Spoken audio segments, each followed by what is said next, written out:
On the podcast this week, I am joined by a good friend of mine, Matt Vire, for a different kind of podcast. Today, we're talking about people that have had a big influence on our life, impact on our life. We're talking about coaching our kids in softball and team sports. We're talking about our bucket lists. It's a long conversation, longer podcast than I typically would have, but I had a blast making with him. We got a little bit deeper than I normally would get, so it was a little bit of a growing opportunity for me too. So I hope you enjoyed if you give it a listen. This is the Randy Forcier podcast. If you can do me a favor, subscribe on YouTube, Apple, or Spotify. As always, I'd really appreciate it. Thank you so much for listening and your support. Here's Matt.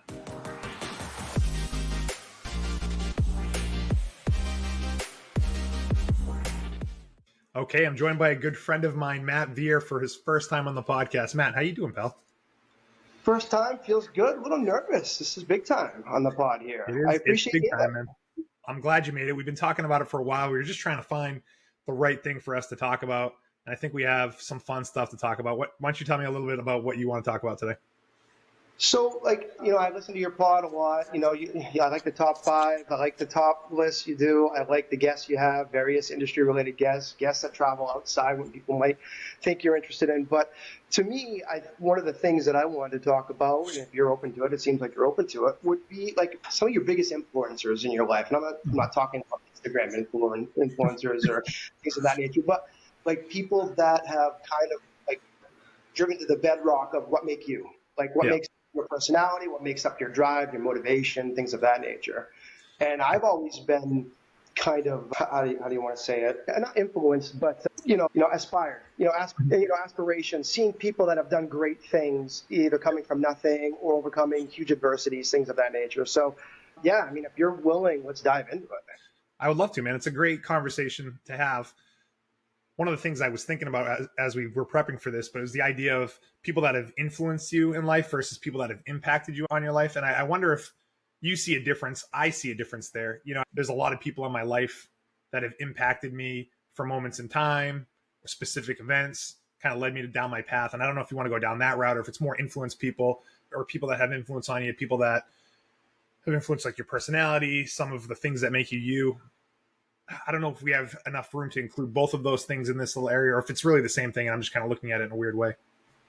No, I think you're absolutely right. I think there are people that impact you, and either good or bad, right? Mm-hmm. There can be events or people that have impacted you negatively that actually made you say, this is absolutely not the person I want to be, right? You've had those run-in relationships. And then you have people that can influence and impact you, as well as people that you can just admire from afar that have kind of given you direction on what you want your life to look like. So, I mean, there are a multitude, and I think it goes without saying that we are a direct product of our environment, right, and how we grew up and the people you're surrounded with. So it can't go without saying that direct influences and impactful people are, your parents, your siblings, your wife, your kids, things of that nature, cousins, right? Anybody that, had a recurring role in the presence of your development and in how you grew up, and even after that, in even your day-to-day, functionality. So, but to me, I kind of want to drive into some of the people that maybe I idolized, maybe the idolization shifted towards admiration, and then maybe it just I look at him as another person that achieved great success in myriads and aspects of their lives, So like one of the people that I don't know if you know this about that I've looked up to for a very long time was Arnold Schwarzenegger. Mm-hmm. And I think that person, and we've talked about this in text messages and stuff like that, but I think for a person that had the singular motivation to be great at whatever he did, and coming from a country, Austria, coming from a country that was trying to rebuild itself after the Second World War, growing up not quite in poverty, but growing up, not having the major conveniences and luxuries that he has to this day. Mm-hmm. And having a singular mindset of America is where I want to be, because, a lot of people from the outside looking in, Randy, this is the place to be. Political divides or not, this is the place to be, right? I mean, there are so many governments modeled after the American dream. So to look at when Arnold Schwarzenegger came over, accomplished, dominated 3 avenues of life, bodybuilding, top movie star, political aspirations. I mean, what else can you say towards a person that can influence you? It's just that, this is going to sound cliche, but if the mind can believe it, then the body can achieve it, right? So that's one of mine that I don't know if you knew about or not, but I think profound impact and profound influence too. We have talked a little bit about him lately on Text Strings, just because I think there's a new documentary that came out, right? Was that on Netflix, HBO? Uh, Netflix. Yeah. Netflix. Yeah, I gotta check that Yeah. out. But no, Yeah. I knew I mean, you used to be into lifting too, so I'm sure there was something there. So I think that's a great one. I wasn't sure how you wanted to start it that way, so it's good to see you start with him because I wasn't sure if it is. We are going to talk about our parents or our grandparents and stuff like that because Oh, there's yeah. no doubt that those are the people that had the most influence on us and the way that we are. But as far as celebrities or people, I mean, I guess anyone outside of our families, I mean, there are people locally that aren't celebrities that haven't had an influence on me. But when I think back to my childhood, I guess the first person that comes to mind, if you're going to put Arnold on the table, for me is Michael Jordan. Yep. So huge Michael Jordan guy. I mean, ever since God, from maybe like 1990 on, when I was 8 years old, I was, live, breathe, and sleep Michael Jordan. Everything he did, the way he carried himself. I always remember watching documentaries of him back in the day and how he didn't miss games, and every game he was on, and it was all about you never know who in the building is seeing Michael Jordan for the first time. And Yeah. that was always something that struck with me. It's like you have to be on, can't no nights off, always working hard to be the best, super competitive. I wasn't the best leader, but I always just love his competitiveness, his clutchness, and it's something that I applied to like all of my athletics growing up. So Yeah. You think about everything that he had to overcome. mm-hmm. I was 4 years old when he came to the league, so I don't remember the hype that was around him. Mm-hmm. But definitely, as Michael Jordan became a household name, right? There are a few people in this world that are famous to the point of globally famous, right? You can think of Michael Jordan, you can think of Tiger Woods. There's only a few people that are on that echelon, that are on that level of anywhere you go, you're recognizable, right? Mm-hmm. So to be able to deal with that, and well, let me ask you this question: do you think Michael Jordan had it a little bit easier when in the lack of social media environment, right, where everything would have been so microscopic? Mm-hmm. You heard the gambling stories about how much would those have come out, right, and stuff like that. So it's. I think it would have. I think he had it easier. I don't know what you think, but I think his career plays out a lot differently if he's under the social media microscope. I mean, For he's sure. obviously the best ever. The natural talent was there, but I don't know, that gambling stuff or just any of his addictions or the dark sides of Michael Jordan that he was able to keep from the public. There's a lot higher likelihood of success of that stuff coming out with social media. Yeah, no, I definitely agree. And so like, do you lump Tiger Woods in that too, right? Someone that his career kind of mirrored Michael Jordan with the global fame, right? They just Mm-hmm. call it what you will, utter dominance in a sport, right? Yep. And with that dominance came the notoriety, came the fame. But I think Tiger did it in a different time frame because some of his stuff did come to light over social media. In 2009, we had the car accident, and you kind of started to see the dark layers of Tiger Woods' life. And so back to your point, Michael Jordan, I think that's a great one because I think the way you handle yourself, you never know how you're going to react. Like if you were thrust into that person's lifestyle, we all think we know, like, we're all armchair quarterbacks, we're all Monday morning quarterbacks. Yep. This is what I would do. This is what I would do. But unless you've actually ever walked in that person's shoes, you don't know what you're going to do. Right? Mm-hmm. You don't know what it feels like to be the most recognizable person on the planet. So he's definitely like a top 10 most recognizable person in the world, or was at one point, probably still is to some degree as time. But I mean, it's been 20 years since he's played, but there was a time, maybe he was even top 5. It's like Michael Jackson, the Pope, the president, and Michael Jordan. So I don't know. Like, no, I think that's valid. And I think, coming from, America's standpoint versus global standpoint, I think there's some recognizable athletes that we probably don't, like Lionel Messi, right? He's probably has a much more profound impact locally than he does in the U.S. But who knows? That's changing now. He's in Miami now. So, yeah. But yeah.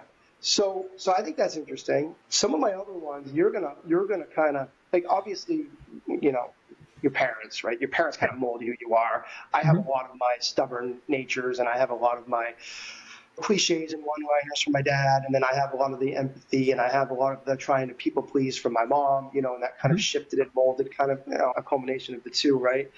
And then obviously Michelle, she's been very impactful. There's been some difficulties with things that have gone on in our lives, but she's always been there, and she is a rock in our relationship. So you can't, I think, overemphasize what a good partner in a relationship can do for other avenues of your life, right? I think you could probably agree with that. For sure, Yeah, I'm right there with you, man. I mean, to kind of focus more on like the personal people that have influenced our life. I mean, there's no doubt that parents played a big role. I mean, my mom, she's probably the person that has had the most influence on me when it comes to, like you said, empathy. I think us guys get our empathy probably from our mom. You know, the way we care about people helped me become a good father. My dad, great dad, you know, taught me how to be a father, how to basically do anything that his kid needs to get done. My stepdad, Dennis, talk about a great stepdad, amazing guy, had a huge influence on me, great positive influence on my life. My grandparents, always around, anything we need, super supportive. I think that's the thing when I think of my childhood, it's just the support that I had more than anything. Just anytime I needed anything, whatever I wanted to do, people were there to support me, good or bad. So that, no doubt, they had a huge influence on me. Of course, Tara, we've been together. I think it's going to be our 17th anniversary on August 4th. So it's kind of cool to see the journey that we've had. And like you said, it's important to have a good partner, and I'm lucky to have one too. She's been a huge influence on my life. So that stuff has been, you know, very cool for me over the years. When I think of another person that's had a big influence on me, another personal person, is someone like Coach Currit. Great relationship with him growing up, coached me in football. I mean, honestly, I think back to like a lot of my coaches having a big influence on me or an impact, you know, guys like Mike Fecto and Dennis Walton, Scott Dakota, these guys that taught you how to be a man, people that were with you when you were in 5th, 6th, 7th grade and kind of guided you through your youth up and through high school and beyond. There's no doubt that people like that taught me work ethic, leadership, teamwork, fighting through adversity, all that sort of stuff. So I like to lump all those guys into one. I don't know if you have anyone that's kind of follows that same path. Yeah, no, I think I can echo that too, Randy. I mean, the profound impact that coaches have had all the way from like little league up until like, you know, high school varsity. And then like even after that, right, in business coaches and mentors and people that I aspire to try to emulate, right, with the way that they conduct themselves in the business world. Like, you know, Kevin Robert, right? He was my manager when I came into the real estate business. And there's few people that I hold their advice in high esteem, right? High regard. I never had to question if it was coming from the right place or wrong place. It was always very client centric. It was always very, you know, we provide information for our clients to make informed decisions. Are you taking direction from them? And I think that's like the baseline on any good coach is, you know, the sustainability, the drive, you look within. It's a mindset, and it's not, there's no shortcuts, right? You know, we get cliches, but there's no shortcuts in life. And you know, if anything worth having is worth the hard work it takes to get it. So I you know, to kind of draw upon you, I think team sports now are more important than ever. And I know how you feel about this, and I think you feel about this, and I know we probably want to talk about the profound impact that we have in our children's lives by being able to coach them. But I think, you know, team sports play an important developmental role right now because kids are lacking the personal connections that we had when we grew up. When we grew up, it was go outside, play with your friends. You don't come in until it's dark, or you know, you don't come in until your parents are calling for you, so on and so forth. And I feel like that's lacking in today's development with children. And I think a lot of kids are yearning for that kind of contact. And I think organized sports, recreational or part of schools, are very important to that developmental aspect of shaping a person to what they're going to be. And you nailed it right on the head with the growth, with the, you know, the determination, motivation, things that will serve you for the rest of your life. Yeah. Good habits that serve you for the rest of your life, I think, start in that age group, you know, from 8 to 18, right? The most impactful. Well, why don't we talk about coaching then? Because I think that, well, there's still other people I want to get to, and I think we'll find a way to work our way back to that. But I know we wanted to spend some time talking about coaching our daughters because we've coached my oldest daughter and your only daughter, Aubrey and Milan. We've coached them together, I don't know, since they were in T-ball. They're 10 years old now, so maybe 5 or 6 years worth of coaching. Milan's 11, Aubrey's 11, right? So 11. I say 10. They're softball 10. So yeah, 11. So yeah, it's been like 6 years of T-ball to coach pitch to minors to now majors. And man, it's been a blast doing it with you, but it's been a blast like trying to instill in our kids what was instilled in us and stuff that I talked about with the other coaches. It's not easy, but it's been unbelievable. It's one of the hardest things that I've had to do.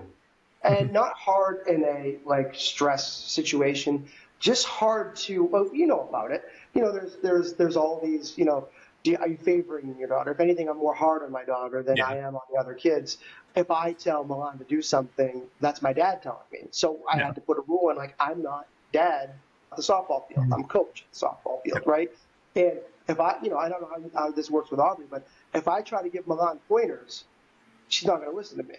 But if someone like you is giving Milan pointers, oh, okay, yeah, maybe I'll try this like that. So it's just tough. It's the feedback loop. It's the, it's tough, but rewarding at the same time.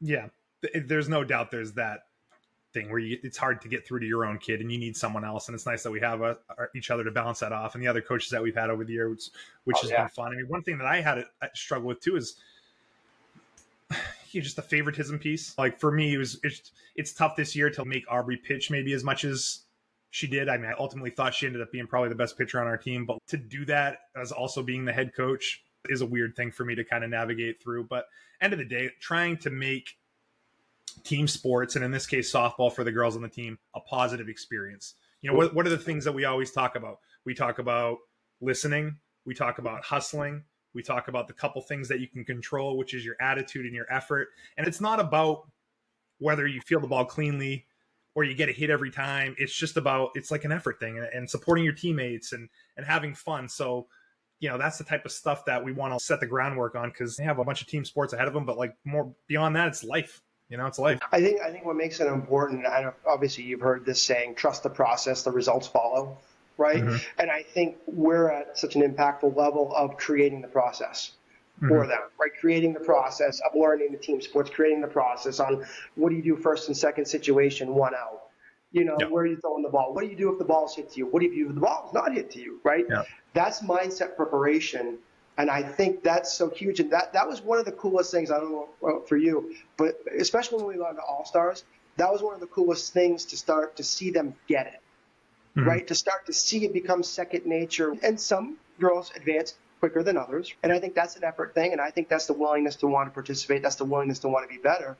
But to see a majority of the girls, if not all of them, get better from the first day, day 1 versus day 30. And that to me was a commitment to want to be better, showing up every day and listening. And, I saw your frustration because you were the head coach and I was the assistant coach, and to see your frustration on trying to talk, and then there's 15 million different conversations going on.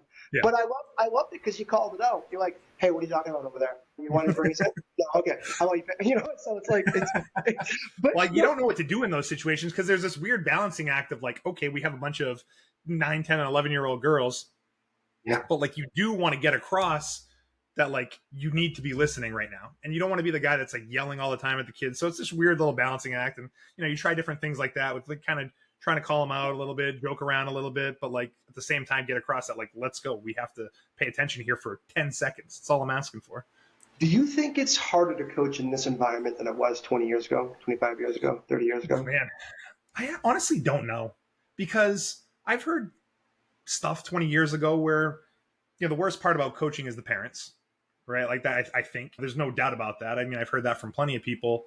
I did a little bit of coaching, high school football, I don't know, 10 years ago, something along those lines. And you kind of see that's the hard part of things. So I don't know, that stuff's probably been going on forever. What would you say would be the hard part, or what would you say the part that is harder now than maybe in the past, if you think that is true? I think probably the way we were spoken to as kids is different than the way we're speaking to the kids now.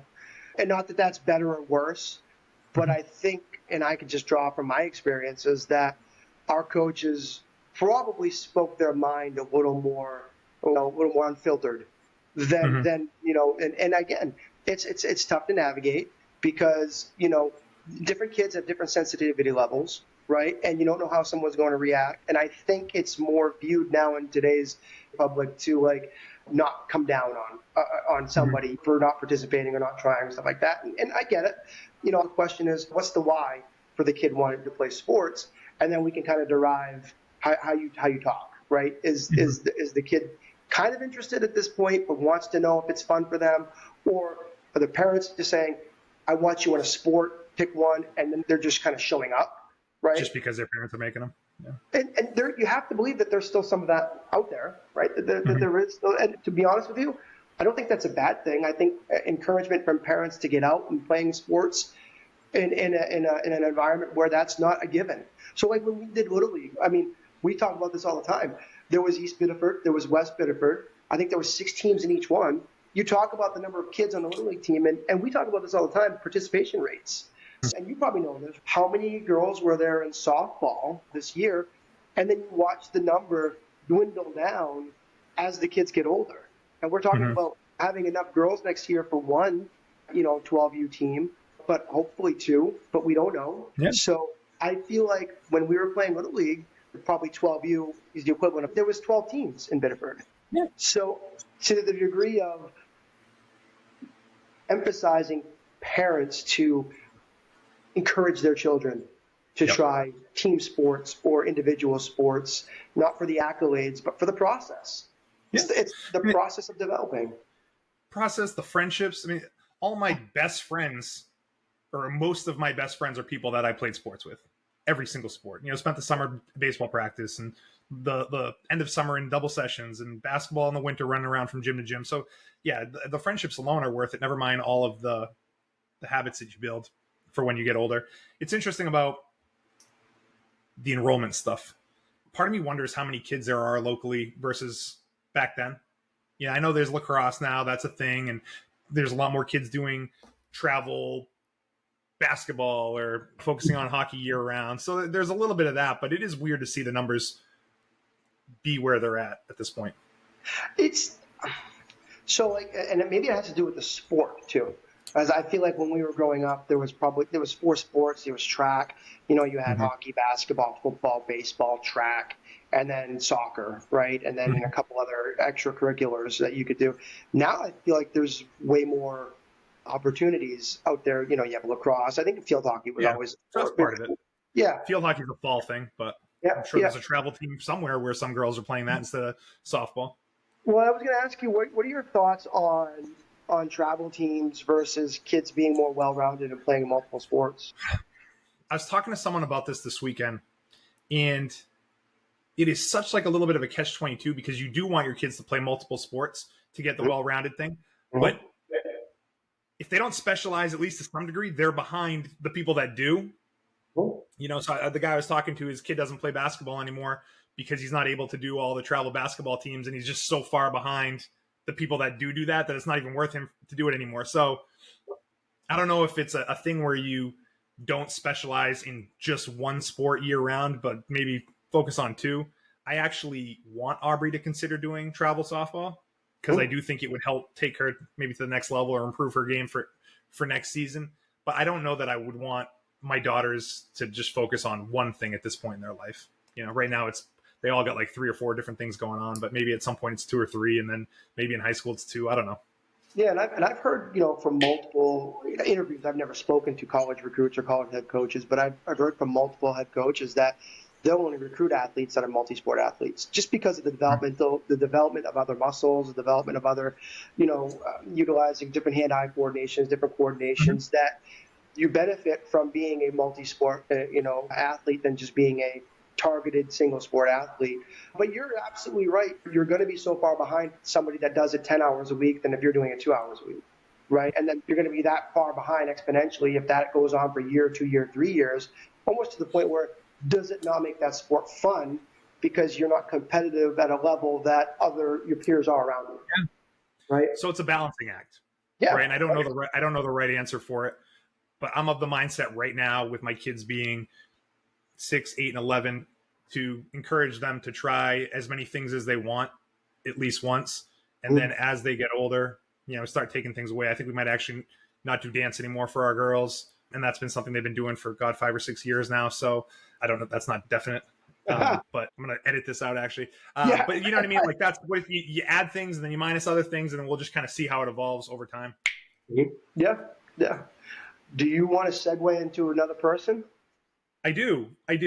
So anyways, on the coaching thing, it's awesome. It's been fun coaching with you, man. We'll keep it going. But I would encourage anybody listening to coach your kids. It's fun. It's a great way. My dad always coached me growing up, or at least in baseball, and it's something that I always remember. And so I'm glad that we can do that for our kids. So it's a blast. Yeah, it's awesome. So I have a couple people, actually.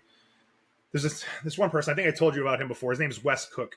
And he's a realtor, or he was a realtor. I know him through real estate, and our relationships evolved beyond that. But he might be a guy that's had more of an impact on me than influenced me. I mean, he's a guy I admire the way he did business and, what he represented in his community. But in terms of the way he affected me, it was probably on an impact point of view. And he was a guy that was managing the Coldwell Banker office down in New York. It's a franchise office, not a residential brokerage. And I would go there as a title person. And when you're a title person, you know this, and you're just trying to go into real estate offices and you don't know many people. And it's like, no one wants to talk to you. And it's very strange. But he was this one guy that just kind of opened his office up to me every single time that I went there. And we'd talk about whatever for a half hour. And I actually think he had more of an impact on my professional career than he would realize or than most people did, because that's kind of the thing that kept me going. Because I always felt like I had a good spot to go and build my confidence with him, and he'd give me a shot on stuff. And then as my career transitioned into lending, he was still that open door for me, helped make relationships. And I kind of consider him like my work grandfather. And he's not really doing business anymore. He was definitely an older man at the time, and we're still in touch, have lunch from time to time. But Wes Cook, man, anyone that knows Wes, he's a legend down in Southern New York County, had a huge impact on my life, and someone that I think did have an influence as well. Isn't that cool where just the actions and how people model their behavior can impact you without them not even knowing it, right? And just that maybe it's a random act of kindness, or maybe it's a continuous kindness, or maybe it's a continuous presentation of opportunities for you. But for you to be able to lean on that for professional development, I did know that you used to do title. I did know that you were a title officer. And that's tough, man, because like you said, you're trying to create relationships where no one wants to talk to you. Right. And the same thing being a real estate, the same thing with being a lender. You're knocking down doors. You're just trying to get in front of people. And that can be very discouraging in a business where you hear no a lot. That can get to your mindset quite easily. Am I just not doing the right things? Am I not saying the right things? Am I not the right person? Is this not the right thing for me? So to have somebody that you could kind of continuously go to get that mindset refresher, to get that motivation refresher, I think that's pretty cool. I think that's pretty, yeah.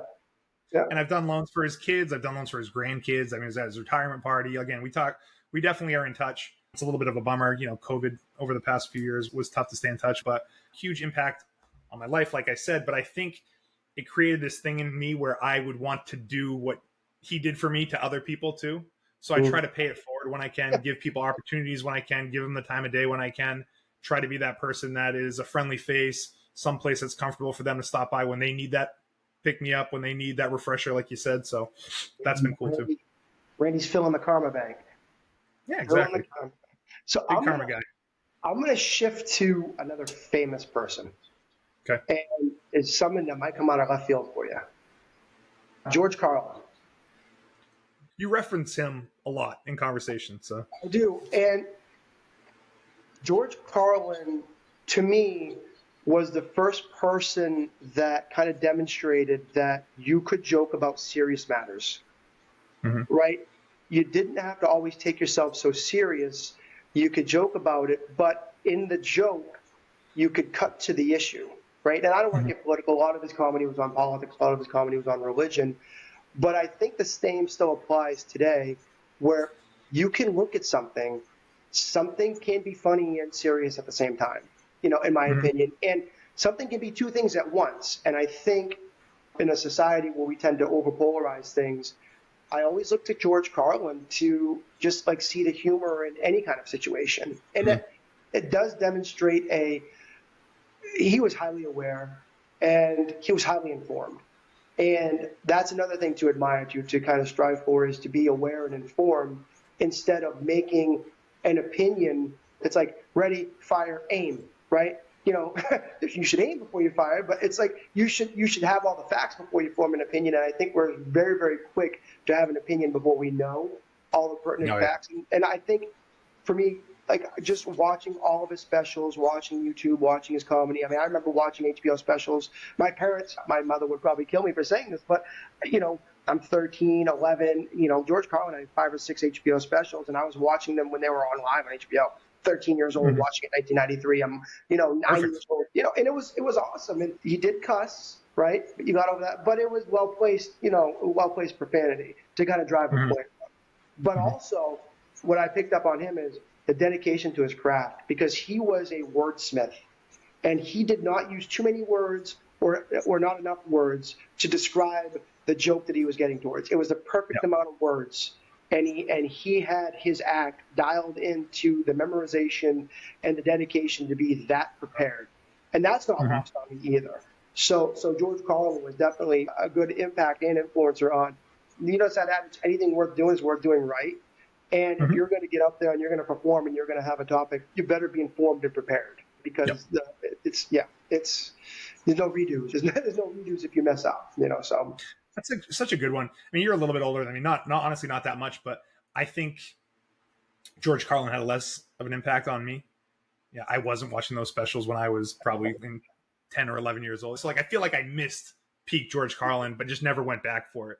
And I don't know that I ever get there. I mean, there's stuff probably on YouTube, but I don't know if I ever get there. And I feel like this is like a missed opportunity for me that I missed out on. It's also comedy of a different era.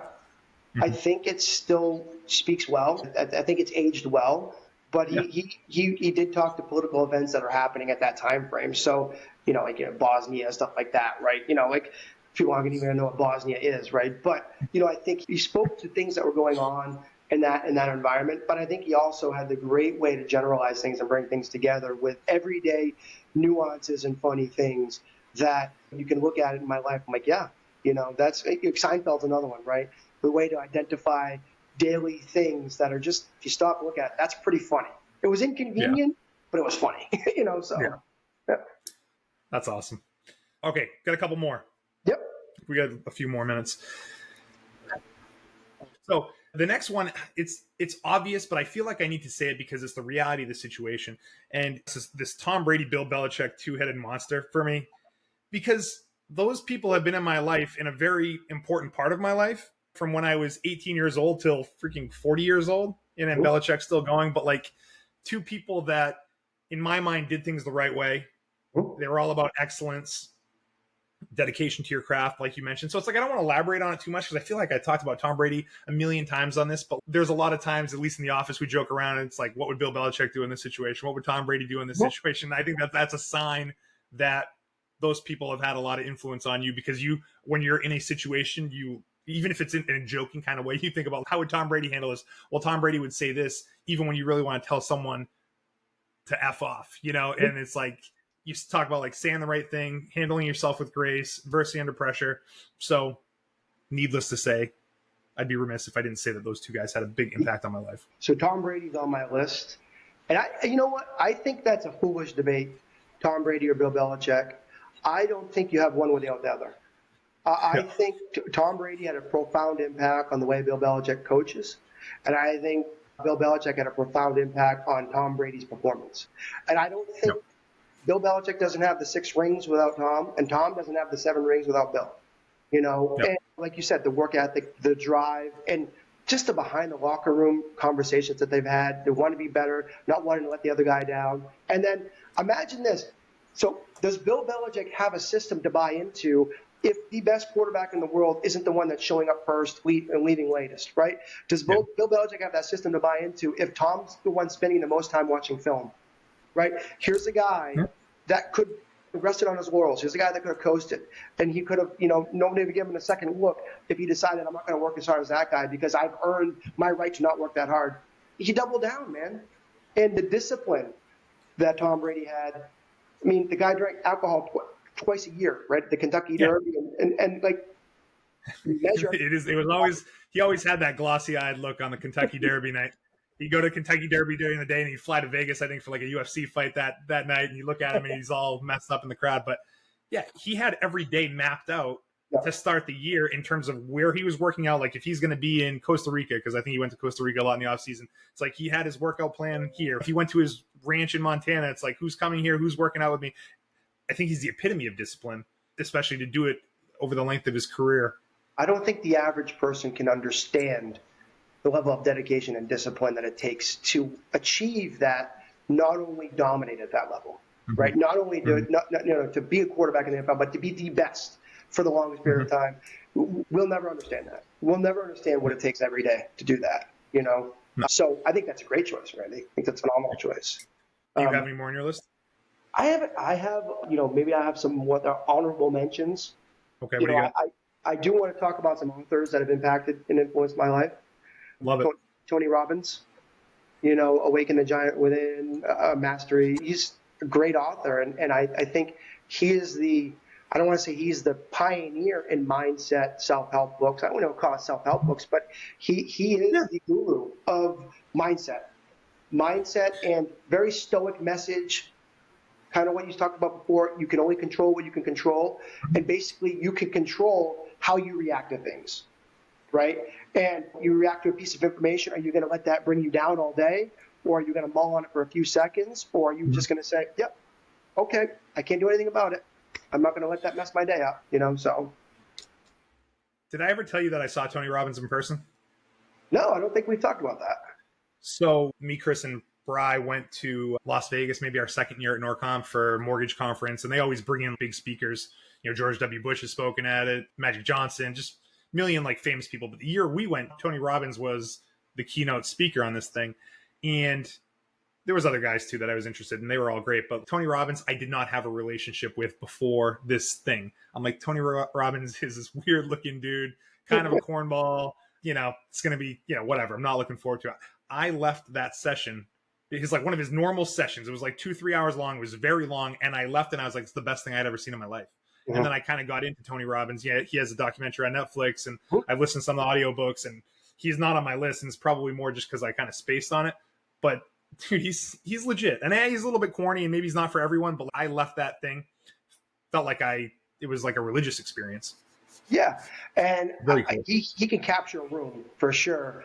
And, his written word is pretty good too. Awaken the Giant Within was huge for me at a point in my life where I was trying to find my way again. And I think we've talked about that before without going too much into details, but I think we all have the ability to get lost sometimes. And Tony Robbins, we talked about, and again, not to be political, I don't care about his views or whatever, but the book by Jordan Peterson, 12 Rules for Life, that kind of refocused me into just those similar things. There are, organize your room, right? There are things that you can control that make your life better. And just the sheer act of, and it is a metaphor for organize your life, but organizing your room reduces anxiety. Where everything is. It's like making your bed every morning. That's like making your bed. It's something that you can control, and it's a completion in your mind. And it's a lot easier to have the second completion when the first completion is done, right? So I think that's huge. And what does that do? It builds momentum, right? So I drive towards seeking the advice and seeking whoever can kind of fulfill my pursuit of being a better person. And I think as long as we're striving for that every day, no days off, you should aspire to be better than you were yesterday, Yep. So yeah, there's honorable mention for that. And then, as polarizing as he is, Joe Rogan, listen to his pod, don't necessarily always agree with the guests that he has on, but I think he wants to talk to people. And the discourse, and talking to people you don't understand with, right? That's the way to get back to, I think, just we can agree. We'll just say it. It's a polarizing society right now. Having informed conversations or not informed conversations, but at least having discourse. And I think Rogan's pod is one of the best that does it. And he has guests on from all walks of life. And it's always interesting to hear this person's perspective. Okay, I don't necessarily agree with that person, but I like hearing their perspective, to know that that's a perspective. So that's another mention, I think. So that's a good one, just on that podcast space, because I actually am surprised I didn't think of this person before, but I do like Rogan's podcast. I like Lex's podcast. I actually probably like that one a little bit more. I really like that guy and just how thoughtful he is, but both of them are fantastic. But on that front, this person actually has had a lot of influence on me. It's Bill Simmons. Yeah. Not everyone loves Bill Simmons, but I've read and listened to Bill Simmons on a multiple time per week basis for freaking 15 years, probably even more than that, probably since the Red Sox won the World Series in 200004. Did he have the first podcast, Bill Simmons, for the first sports podcast or first podcast? Or? It's definitely one of the early ones, and I've been listening to him ever since. Now he has his own podcast network and still weekly shows, and he has all kinds of different shows. A lot of what I do on this, I feel like, is modeled off of that, and I have some exciting stuff coming up that I'll be sharing next week with my brother that's kind of modeled off him. But in terms of a lot of my sports opinions, just life opinions, just pop culture stuff that I like, very much influenced by Bill Simmons. So he's definitely another one of those guys for me. Yeah, So that's a good one. do you have any others? I only have one more thing. So, I mean, if you have something else. Growing up, Ken Griffey Jr., there was a guy that emulated having fun while excelling. He was the first baseball player to wear his hat backwards during, and that was kind of controversial because that was not the way it was done, but he was there to have fun. And he had that, huge smile, and you could just tell he enjoyed every second he was there. And to look at somebody loving what they do and excelling at it, to me, I think that's another one that's worth noting, because you can't, if you don't like what you do, then to me, it's a miserable life, right? Mm-hmm. If you're punching a clock and you dread going to work, which I was there at one point in my life, and I, punch a clock, go to work, you hate what you do, how can you be fulfilled if you're spending 8, 9, 10 hours a day doing what you don't want to do? So that was a huge kind of just to see that it is attainable to be excellent at something, make money, and do what you want to do and have fun at it, so. Yeah. That is one way that I remember him, is smile on his face and having fun. So that's a good way to think of him. Yep. So the last person for me is another local person, and I actually had him on the podcast. His name is Jim Godbout, and it's kind of weird that I had him on last week, and here we are talking about, because I didn't plan to talk about him, but the reason I bring him up is because it's important for me to have an influence on my community, a positive influence on my community, and I think I get that from being around people like him. And there are other people that have an impact on their community, but I think of him as having the most impact out of anybody that I know. And that's the type of person that I want to be in my community. The person that is working and finding solutions to make things better. I say this all the time. I don't want to be part of the problem. I want to be part of the solution. I think of him as that kind of guy. Waterhouse Field needs a new field, needs new bleachers. Okay, he's going to figure it out. The St. Andres project that we were talking about on our podcast last week, it's a problem. He's going to figure it out. And there has been dozens of these type of things where if there's a problem in the local community, there's a good chance that if their solution was found, it was because Jim Godbout did it. So I don't think that I could ever match what he does for his community, but it does motivate me and influence me to want to do that on whatever smaller level that I can do. So I think it's worth mentioning.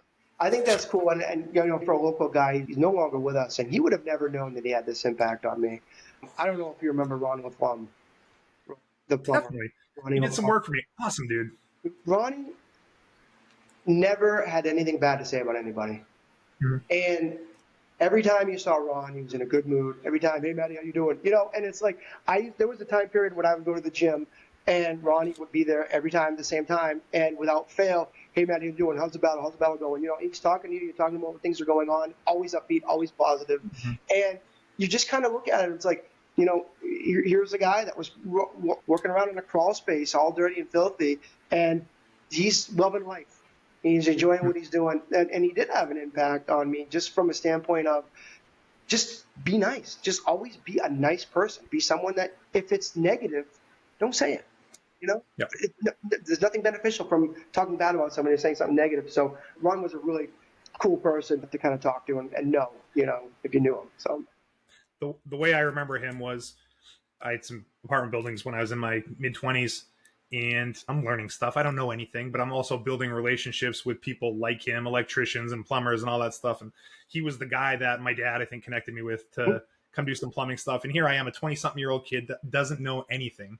And he never talked down to me, never treated me like I was inferior. He always had a smile on his face, always very nice, got the stuff done. And you can't say that about all the people in that industry. So he was a good one, for sure. Yeah.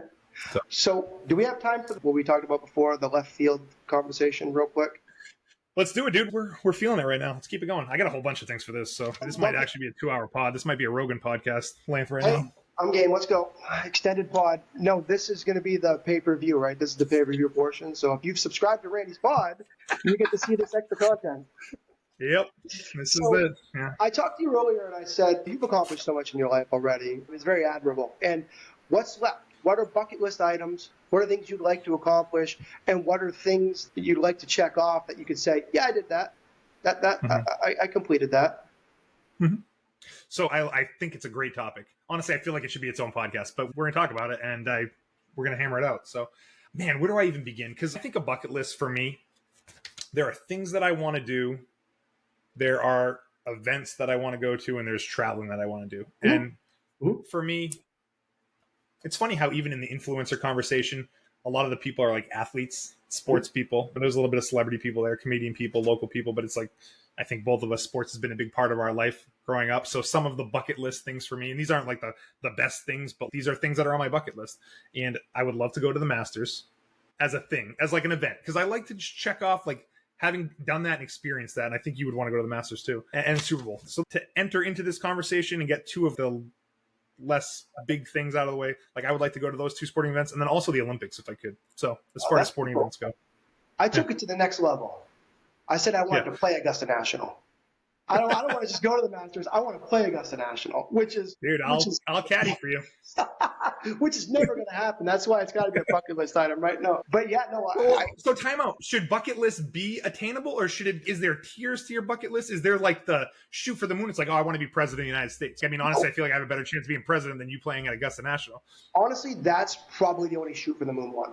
But you tell me, if somebody said you could play Augusta, it's going to cost you $5,000 to play the round. How long does it take you to say yes? Like, is that immediate, or is that like 30 seconds, or is that like? I actually think $5,000 is an immediate yes. Yeah, I would agree. I mean, it's not ideal. It's not like I want to throw $5,000 away, but it's freaking Augusta National. So, I mean, yeah, make it happen one way or the other. If someone said $50,000, I would be like, let me think of it. And that's a little bit much. And I probably would say no. Yeah. Probably, you know. You definitely run it by Tara. You know, she would definitely say you're saying no. So for travel, I've got 3 spots that I absolutely will go to or on my bucket list that are attainable. And I don't know what you have, I don't know if you have for travel. We maybe ping and pong, like or 7 things. Okay, what? 7 things. You got 7 things for travel. Not that I have to go over all of them, but I can pick some of them. Like, tell me what you got first. I want to do a tour of Italy. The whole soup to nuts. I want to see Milan. I want to see Rome. I want to see Venice. I want to see all that. So that's like, for me, that's number 1 on my travel bucket list, to do a tour of Italy. Me and Tara's one of our big trips prior to having kids was going out there. And so we didn't see Venice because Venice is a little bit off from the other two, but we did, good amount of wine country, Rome, Florence, rode by train. Dude, you'll make it happen. If it's the top of your travel bucket list, like, you will make it happen at some point. I can't wait for you. But the level of history there, it really is humbling when you think about what we have going here, which is awesome. I mean, we love where we live, love the country, but like when you look at 2,000, 2,500, 3,000 years worth of history in the streets, intertwined with more modern stuff, it's just freaking mind-blowing. So yeah, I mean, it's a great one. Nothing like Italy. Beautiful. What do you got next? For me? Yep. It's hard for me to, I think, pick my number 1 travel spot. Lately, I've been feeling this. I don't know why. It's probably not my number 1, but I have this desire to go to Tokyo and Japan in general. Very different. I don't know why. I just don't know what it is. But something about the whole vibe out there, very different than where we are. I mean, it couldn't be any more different than where we live now. There's parts of Japan that are very rural and beautiful, and then there's the Tokyo, which is very dense and urban and populated. I think I would like both of those. I think it's very rich in culture, too. And tradition. So I think that's pretty cool. Yeah. I didn't even think about Japan at all. Didn't even on my radar. But. Just try to think of like different things. Well, it's like, oh, I could just say, London Bridge or Eiffel Tower or whatever. But like for me, like different type places. Because once I went to Italy, I don't want to say Italy is the same as Spain and, the UK. And I mean, they're all unique, but that was my top Europe place, and now I'm trying to think of other places that I'd like to go. And as in terms of places in Asia that I'd want to go, like Japan would be that place. I'd also love to go to Australia and visit Sydney. That is a bucket list type place for me. It's weird to say Hawaii because it's in the United States, but I feel like I have one trip in my life to go to Hawaii. I don't know that I'll ever be a regular Hawaii visitor. I think I like variety more than one place, so that's kind of a bucket list place for me as well. So, like, for me, influences on where I want to go is definitely rooted in history. And you hit the nail on the head with Italy being so deep and rich with history, right? 2,500 years, 3,000 years, 5,000 years, settlements there. My next pick would be the pyramids. And then expounding on that and seeing, like, the different pharaohs, the different monuments, the different sculptures that, not just the Great Pyramids of Giza, but all the things that Egypt has to offer in that desert. And Sphinx, again, one of the more volatile places. Yeah, one of the more volatile places in the world right now. But hopefully that settles down and can take a peek at that, because it's just fascinating, right? You're looking at these things that have perfect originations. They have perfect orientations towards the stars. They're exactly facing the northeast, west, south, and the tolerance is to build them so perfect all the way up, right? Yeah, it's without very being strange. a inch off. Super strange, right? So that to me is always fascinating me. Yeah, that is very much on my list. I do want to take a step back to Italy real quick. But the one thing that we didn't even mention is that the Vatican is in Rome. Yep. And dude, if you want to talk about history, religion stuff aside, that place is unbelievable with the history and the architecture. So add that to the list when you eventually go to Italy. But yeah, Egypt's very much on that list. I feel like that happens someday. I feel like I make that happen one way or the other. Another place on my list is Dubai. I feel like that's kind of boring, but I'm very fascinated by that place. Just how it has such unique buildings, very urban, in the desert, a lot of money out there. So if I was going to go out to the Middle East, that would be one place that I would want to somehow check out. That's like the rich with history. Dubai is relatively sprung up, like it's over.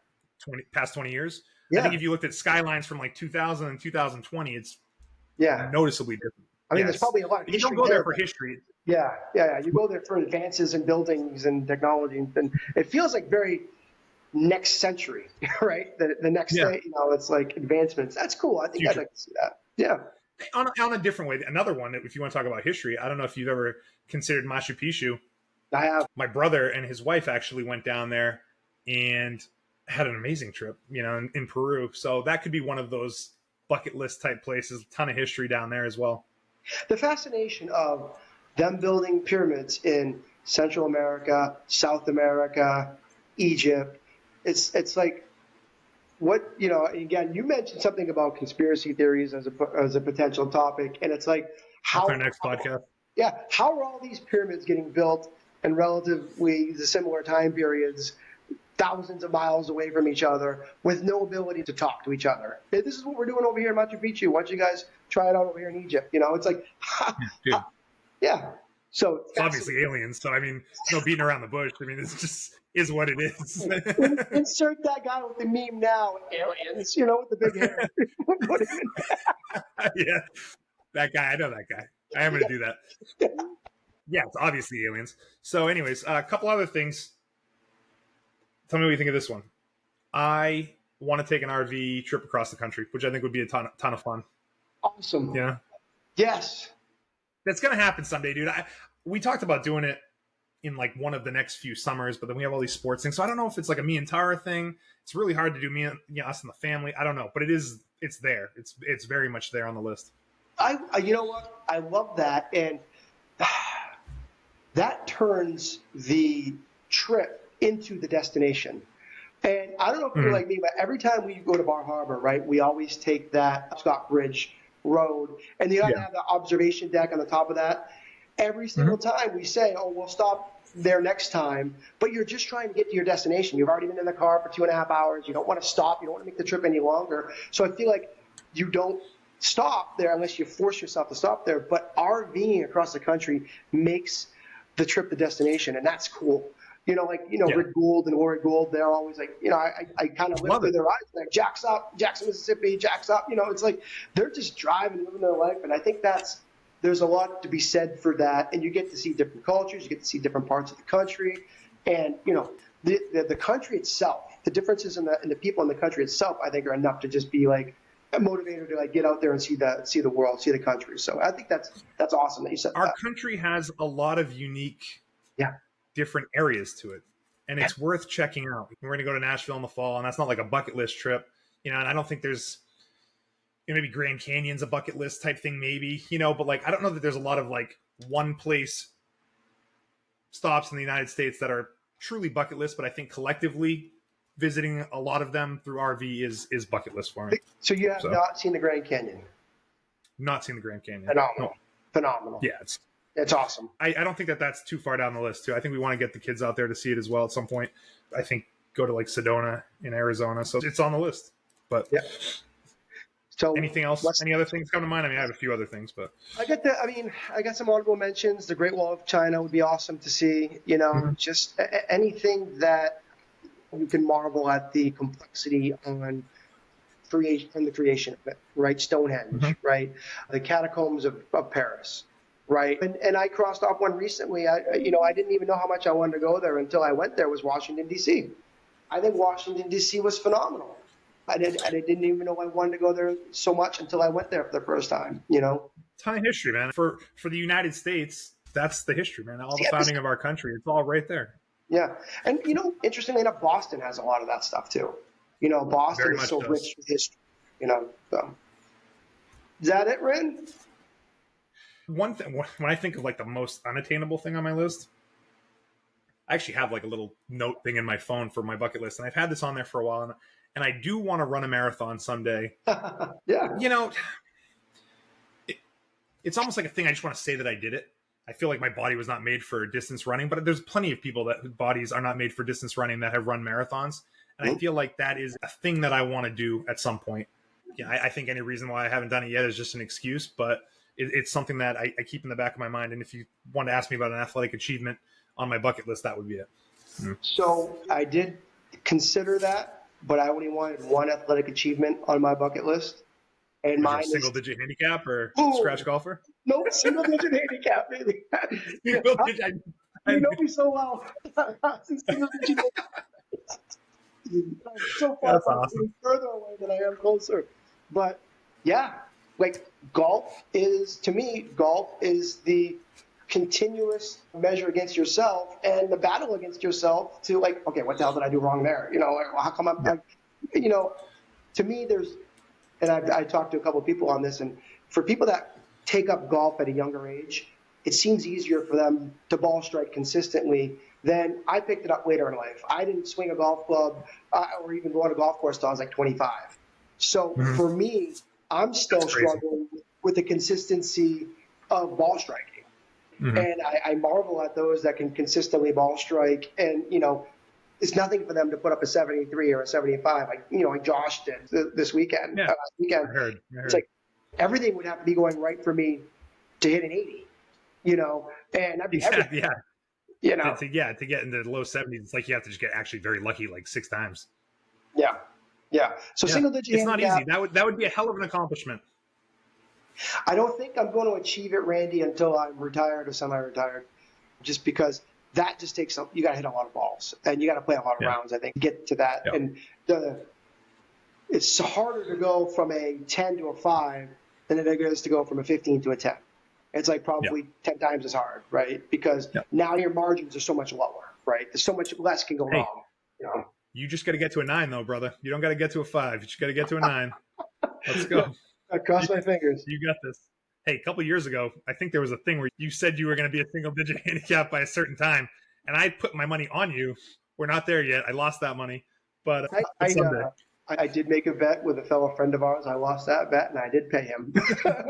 It was not an insignificant bet either. It was a few $100. I said don't bet against Matt Vire, but you did. I still believe in you. Yeah. That was the dominant part of my life right there. That was peak zenith Matt Vire at that point, where I had the mindset to do whatever I wanted. And I was like, you can't get. I'm watching you operate in life right now. You cannot bet against him. But I actually wouldn't bet against you for the rest of your life. So I have some confidence in you. So that's awesome. Anything else notable? I mean, I think those are some of the big things. I have a couple other small things, but I mean, for the sake of conversation, those are the big things. Not to get corny, but one of my bucket list things is to aspire to be a person that my kids would want to hang around with when they're older. Aspire to be a person that my kids would want to emulate in their lives and have a profound impact in them. And I think that's something that, when you get older, you look at your kids, you see the actions, and you can kind of see. Michelle and I have always taken the approach of getting our kids as ready for the real world, and not to sugarcoat it, and not to talk to them like they're real people, inform them of situations, and not to, I don't know, lack of a better word, not to baby them, right? But to be a parent, not a friend, but to kind of see them grow up, and if I become a person that makes that they want to hang out with, I think that'd be a cool bucket list item to be able to cross off.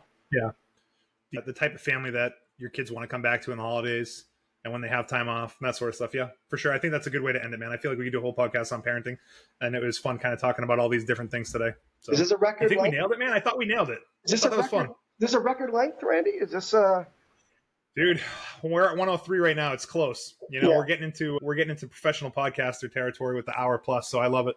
And You know? when you edit it, it'll probably be down to like 33 minutes. Yeah. Yeah, there's a lot that's going on the cutting room floor. But now, honestly, man, it was a great conversation. I thought this hour flew by. I talked about a lot of fun stuff, kind of like some deeper stuff than I would normally do on the pod. So in a certain way, it's kind of forced me out of my comfort zone a little bit on the podcast. Yeah. You know, I don't think I touched on things like this outside of maybe the podcast that I did by myself, or it was kind of a solo podcast talking about my story. So I like it. You know, I enjoy talking about all these different things with you. So we'll have to find another reason to come back on and do another one. Let's do a layup next time. Let's do a top five. Your top five, my top five. But let's pick something you've never done before. Like not a top five. Top 5 conspiracy theories. Okay. Well, we'll put the political disclaimer at the beginning, right? Do not watch this if you're easily triggered, right? Yeah, we're not. I'm not going to put you in a position to get fired. You just got to remove yourself from the past like 5 years. Aliens. We could talk about JFK. We could talk about Yeah. Freaking moon landing is fake. We got a million fun things. Was it fake? Was it? I don't know. Yeah, how does a flag fly? I'm not saying that it was, but that is a conspiracy theory that I think is fun and would maybe or maybe not make my list of top conspiracy theories. I'm not saying I agree with any of these conspiracy theories. It's just fun to think of them. There's flat Earth. There's, just keep going on and on. Dude, exactly. That's the type of stuff I'm talking about. Fun, tongue-in-cheek type conspiracy theories, not this other nonsense. But anyways, we'll regroup. I think that would be a fun one at some point. But we'll find something to talk about. So thanks again for coming on, pal. I appreciate it. Thanks for having me. I had a great time. It did fly by. And see ya. All right, bud. See ya.